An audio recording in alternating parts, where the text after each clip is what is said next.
السلام علیکم۔ تحریک پاکستان اور پاکستان کا قیام چیپٹر نمبر 2 کلاس نہم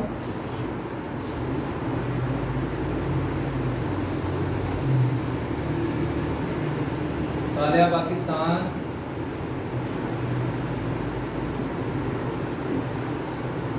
آج کا ہمارا ٹاپک ہے legal frame work order 1970۔ Legal frame work order جو تھا وہ کس نے پیش کیا؟ جنرل یحییٰ خان نے۔ جیسے ریسنٹلی لیکچر میں دیکھا جائے 1962 کا آئین جو ہے وہ کس نے ختم کر دیا؟ جنرل یحییٰ خان نے۔ اور اس کے بعد انہوں نے حکومتی نظام چلانے کے لیے ایک نئے یعنی کہ آئین کی تیاری کی کوششیں شروع کر دی، اور عبوری طور پر حکومت کا نظام چلانے کے لیے انہوں نے ایک یعنی کہ لیگل فریم ورک آرڈر کے نام سے ایک لائحہ عمل تیار کیا، جسے 1970 میں پیش کیا گیا اور اس پر امپلیمنٹ کروایا گیا۔ اب اس لیگل فریم ورک آرڈر میں آج کے جو لیکچر میں ہم پڑھیں گے لیگل فریم ورک آرڈر 1970۔ اس لیگل فریم ورک آرڈر میں یعنی کہ اب ہمیں کون کون سی چیزوں کے بارے میں پتہ چلے گا جو جنرل ایوب خان نے نہیں کی، جنرل یحییٰ خان نے اس کا امپلیمنٹ کروایا۔ لیگل فریم ورک آرڈر ہے کیا تھا؟ اسے 1962 کے آئین کو کیوں ختم کیا گیا؟ لیگل فریم ورک آرڈر کو پر امپلیمنٹ کیوں کروایا گیا؟ یہ لیگل فریم ورک آرڈر ہے کیا؟ تو اس کے بارے میں ہم پڑھیں گے۔ تو اس کو شروع کرنے سے پہلے میں آپ کو بتا دوں 62 کا آئین جو ہے وہ ختم کر دیا گیا۔ اب ملک کا نظام چلانے کے لیے نئے آئین کی ضرورت تھی، لیکن فوراً جو تھا وہ نیا آئین بننا مشکل تھا، لہٰذا جنرل یحییٰ خان نے 1970 میں ایک frame work order legal frame work جائز فریم ورک آرڈر ایک یعنی کہ پیش کیا، جس کے تحت ملک کا نظام چلایا گیا۔ تو آج ہم اس یہ پیج نمبر 51 پر ہے ٹاپک۔ نومبر 1969 میں پوری آئین کی تشکیل کے لیے جنرل یحییٰ خان نے ایک کمیشن ترتیب دیا۔ اس پر یعنی کہ کام کرنے کے لیے 1969 میں ہی جنرل یحییٰ خان نے اپنی کاوشیں شروع کر دی، اور 30 مارچ 1970 کو اسے حتمی شکل میں پیش کیا گیا، یعنی کہ جس کا نام جو تھا کیا رکھا گیا؟ Legal frame work order. لیکن نومبر 1969 میں جنرل یحییٰ خان نے لیگل فریم ورک آرڈر پر کام کرنا شروع کر دیا، اور باقاعدہ اس کا جو یعنی کہ اس پر امپلیمنٹ یہ جو آئین جو ہے یہ فریم ورک آرڈر جو ہے یہ باقاعدہ عوام کے سامنے حکومت پاکستان میں ریاست پاکستان میں انہوں نے کب امپلیمنٹ کروایا؟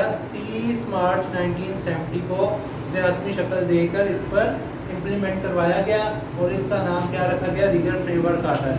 تو لیگل فریم ورک آرڈر میں مندرجہ ذیل نکات شامل تھے جس کے تحت ملک کا نظام چلایا گیا۔ پہلا پوائنٹ ہے مغربی پاکستان سے 1 یونٹ کا خاتمہ کر دیا گیا اور چاروں صوبوں کو بحال کر دیا گیا۔ اب اس سے پہلے دیکھ لیں 1971 سے پہلے پاکستان جو تھا 2 حصوں میں مشتمل تھا، ایک مشرقی پاکستان ایک مغربی پاکستان۔ مشرقی پاکستان بیسیکلی بنگلہ دیش تھا، اور مغربی پاکستان جس میں ہم آج کل رہتے ہیں جس میں پنجاب، سرحد، سندھ، بلوچستان یہ صوبے شامل تھے۔ تو ان کو بعض آئین 1956 کے آئین میں پھر 62 کے آئین میں 2 یونٹ میں بھی تقسیم کیا گیا، 1 یونٹ مغربی پاکستان، 2 یونٹ مشرقی پاکستان۔ لیکن جنرل یحییٰ خان نے کیا کیا کہ 1 یونٹ کا خاتمہ کر کے تمام صوبوں کو خود مختار کر دیا، ان کی جو خود مختاری ہے اس کو بحال کر دیا۔ اب دوسرے پوائنٹ میں لکھا ہے کہ انتخابات کے لیے عوام کو براہ راست ووٹ ڈالنے کا حق دیا گیا۔ رائے دہی کے لیے 21 سال کی عمر مقرر کی گئی۔ اب ملک میں باقاعدہ الیکشن کروائے گئے، الیکشن انتخابات کے لیے یعنی کہ باقاعدہ تاریخ بھی فکس کی گئی، اور یہ جو الیکشن تھے یہ براہ راست یعنی کہ لائیو کروائے گئے۔ یہ نہیں کہ کروا کے بعد میں اسے شو آف کروایا، بلکہ اسے لائیو میڈیا کے سامنے ٹھیک ہے فوج کے ساتھ کٹری میں یہ انتخابات کروائے گئے، اور اس الیکشن میں اگر کوئی ووٹ دینا چاہتا ہے تو ووٹر کی عمر بھی فکس کر دی گئی، اور وہ عمر کیا رکھی گئی؟ 20 سال۔ آگے پوائنٹ نمبر 3، صوبوں کے درمیان قومی اسمبلی کی سیٹوں کی برابری تقسیم کو ختم کر کے تمام صوبوں کو ان کی آبادی کی ریاست نشستیں دی گئی، یعنی کہ اب قومی اسمبلی میں نیشنل اسمبلی میں اب یہ یعنی کہ قانون میں چینجنگ کی گئی کہ برابر کی سیٹوں کو ختم کر کے جس صوبے میں نمائندگی زیادہ ہے، آبادی زیادہ ہے، اس لحاظ سے نشستیں दी गई। कौमी असम्बली की कुल नशिस्तों की तादाद भी फिक्स की गई जो कि तादाद 313, लेकिन अब मौजूदा करंटली अगर उसके बारे में बात की जाए तो 1973 के आइन में कौमी असम्बली की तादाद जो है नशिस्तों की तादाद 342 कर दी गई है, जिनमें से 13 नशिस्तें ख़वातीन के लिए मखसूस कर दी गई, जबकि ख़वातीन को जनरल नशिस्तों में इंतखाबात लड़ने का भी हक दिया गया।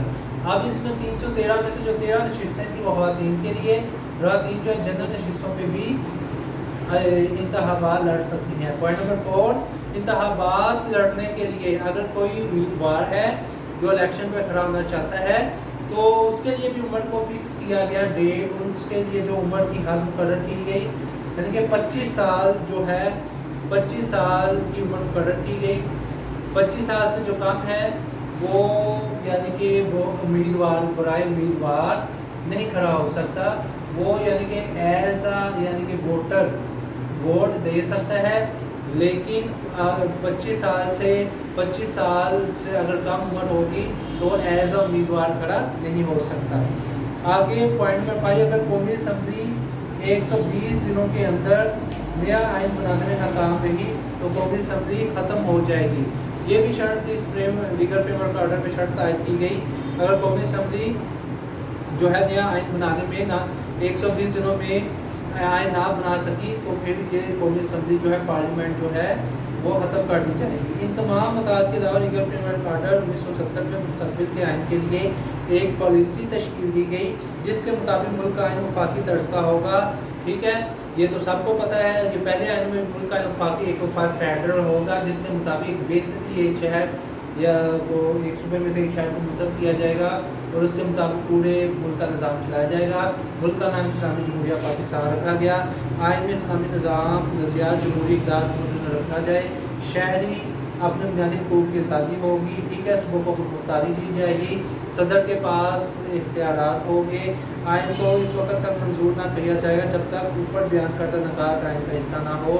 सदर के पास आइन की तरमीम का इख्तियार होगा और किसी अदालत में चैलेंज नहीं किया जा सकेगा। अब सदर के पास ही आइन की तरमीम, यानी कि इसमें एक अलग किस्म का सूल, सदर ही आइन उसने ही तशकील दिया, सदर ही चेंज करेगा और सदर की चेंजिंग को किसी भी अदालत में चैलेंज नहीं किया जाएगा। ये इस असूल के लीगल फ्रेमवर्क ऑर्डर की खसूसियात थी। अब इसे पॉइंट की शक्ल में हम मेंशन कर लेते हैं, एक दफ़ा फिर रिव्यू इसके कर लेते हैं।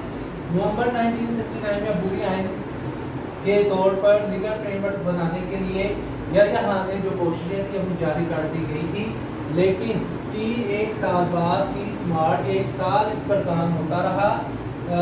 तो एक साल से भी कम 3-4 माह 5-6 माह का ड्यूरेशन कह सकते हैं हम। तो उसके बाद 30 मार्च 1970 को इस ये जो बुरी आइन पर जो कोशिशें जारी थी उसे अदमी शक्ल दी गई, जिसका नाम क्या रखा गया, लीगल फ्रेमवर्क ऑर्डर।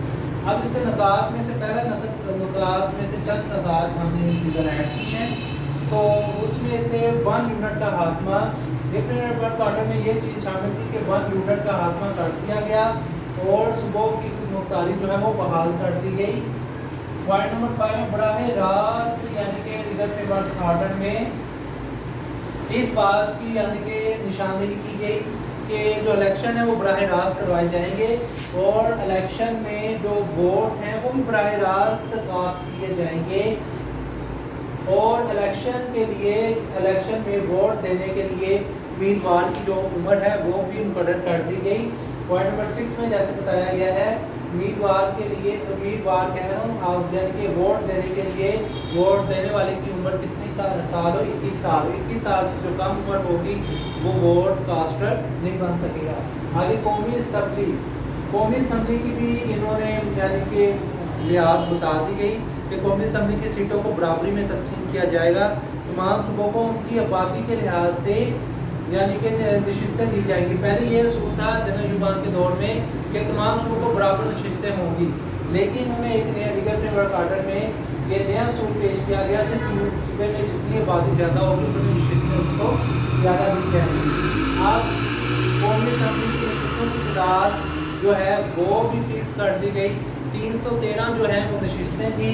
ठीक है, इसमें से 13 नशिस्तें बराए ख़वातीन, 313 में से जो 13 नशिस्तें हैं वो ख़वातीन की होंगी।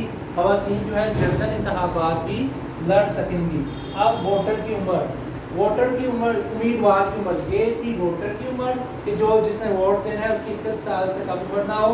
पॉइंट नंबर 10 में है उम्मीदवार की उम्र, जिसने इलेक्शन पे खड़ा होना है बराए उम्मीदवार, उसकी उम्र 25 ईयर से कम ना हो। इससे कम उम्र होगा तो वो उम्मीदवार बराए उम्मीदवार खड़ा नहीं हो सकेगा। अब लीगल फ्रेमवर्क ऑर्डर में एक ये भी चीज़ शामिल थी कि 120 दिन के अंदर कौमी असम्बली के जो अरकान हैं वो नया आयन तश्कील देंगे। अगर 120 के अंदर नया आयन बनाने में नाकाम होंगे तो पार्लियामेंट जो है वो डिज़ोल्व कर दी जाएगी, यानी कि बर्खास्त कर दी जाएगी। इन तमाम नुकात के पेश नज़र फ्रेंड पे हमने पढ़ा है कि लीगल फ्रेमवर्क ऑर्डर 1970 में मुस्तक़बिल के आयन के लिए एक पॉलिसी थी, यानी कि 1973 में नया आयन तश्कील दिया गया, लेकिन टेम्परेरी यानी कि बुरी तौर पर काम चलाने के लिए इस ऑर्डर के तहत उल्टा निज़ाम चलाया गया। तो बेसिकली इसके जो पॉइंट है वो भी शामिल थे कि पाकिस्तान एक वफाक होगा, वफाक की ज़ेर निगरानी सूबों का निज़ाम चलाया जाएगा, ये तो सबको पता है। मुल्क का नाम इस्लामी जमहूरिया पाकिस्तान रखा गया, सदर का मुसलमान होना लाज़मी करार दिया गया, अदालत अदलिया आज़ाद होगी, ठीक है, बुनियादी हकूक़ हासिल होंगे, ये सब चीज़ें इसमें ऐड थी। सूबों को मुख्तारी दी जाएगी, सदर के पास इख्तियार, तमाम इख्तियारात का महवर जो है वो सदर होगा, ये इस ऑर्डर में शामिल था। और सदर की मंजूरी के बाद कोई भी कानून जो है जारी नहीं किया जाएगा। हाँ, इनमें तरमीम भी यहाँ तक सुन लें कि इनमें तरमीम भी सदर की मर्जी से होगा, सदर खुद तरमीम करना चाहे तो कर सकता है, बाकी वज़ीर आज़म कोई वज़ीर इसका इख्तियार नहीं रख सकता। फिर जब अगर सदर ने आइन में तरमीम चेंजिंग कर दी है तो उस तरमीम को कोई भी अदालत चैलेंज या कोई भी अदारा जो है वो चैलेंज नहीं कर सकता। ये था लीगल फ्रेमवर्क ऑर्डर 1970 जो कि 1970 में जनरल याह्या खान ने पेश किया। 1962 के आयन को ख़त्म करके उन्होंने 1970 में जो है लीगल फ्रेमवर्क ऑर्डर वो पेश किया। तो आज का टॉपिक था लीगल फ्रेमवर्क ऑर्डर 1970। तो इसको आप अच्छे तरीके से इस जो लेक्चर को अच्छे तरीके से याद करें और उसके बाद फिर इस लेक्चर को अच्छे तरीके से लिखें। शुक्रिया।